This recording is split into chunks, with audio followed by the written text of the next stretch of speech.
Bonjour à tous, c'est Jean-Luc Roux sur sa chaîne YouTube. Aujourd'hui, nous allons parler de la Roumanie qui achète 32 avions de chasse F-35 pour plus de 6 milliards d'euros. La Roumanie devient le 20e État client de l'avion de chasse de Lockheed Martin.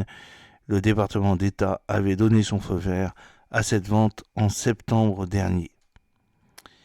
La Roumanie, voisine de l'Ukraine, souhaite renforcer sa dissuasion en acquérant des F-35 de Lockheed Martin. La Roumanie a concrétisé sa volonté de s'équiper d'avions de combat F-35 américains. Le pays a signé le jeudi 21 novembre un contrat pour 32 avions de chasse F-35 aux États-Unis, un investissement militaire historique qui fait du voisin de l'Ukraine le 20e pays client du F-35 et le 10e européen. L'investissement est estimé à 6,1 milliards d'euros par le Parlement de Bucarest.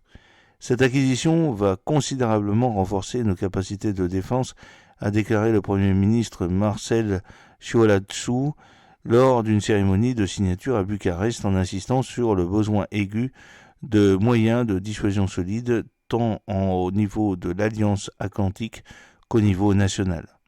Le pays d'Europe de l'Est, aux avant-postes de l'OTAN, depuis le lancement de l'offensive russe en Ukraine, redouble d'efforts pour moderniser sa défense. Le département d'État américain avait approuvé cette vente. En septembre, la Roumanie s'est séparée en 2023 de ses vétustes avions de chasse MiG-21 Lancer Air, hérités de l'époque communiste.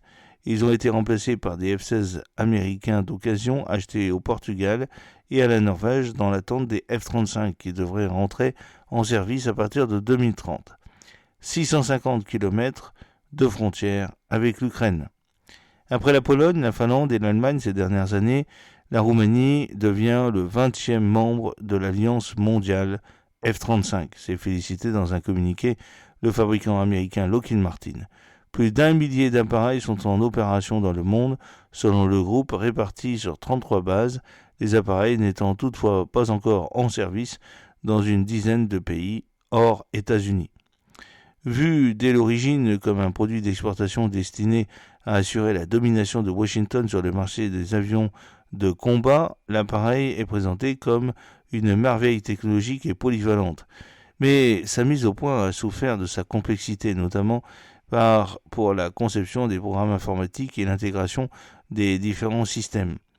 Ces coûts d'exploitation trop élevés font également craindre qu'il ne soit pas soutenable, selon les détracteurs.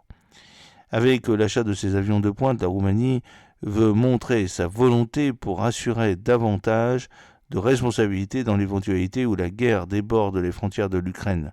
Le pays partage une frontière de 650 km avec son voisin ukrainien et est bordé par la mer Noire. Après l'agression russe en Ukraine, il a obtenu en urgence l'appui de forces européennes et américaines dans le cadre des mesures de réassurance de l'OTAN. Aide importante de l'OTAN. La France est une nation cadre de ces efforts.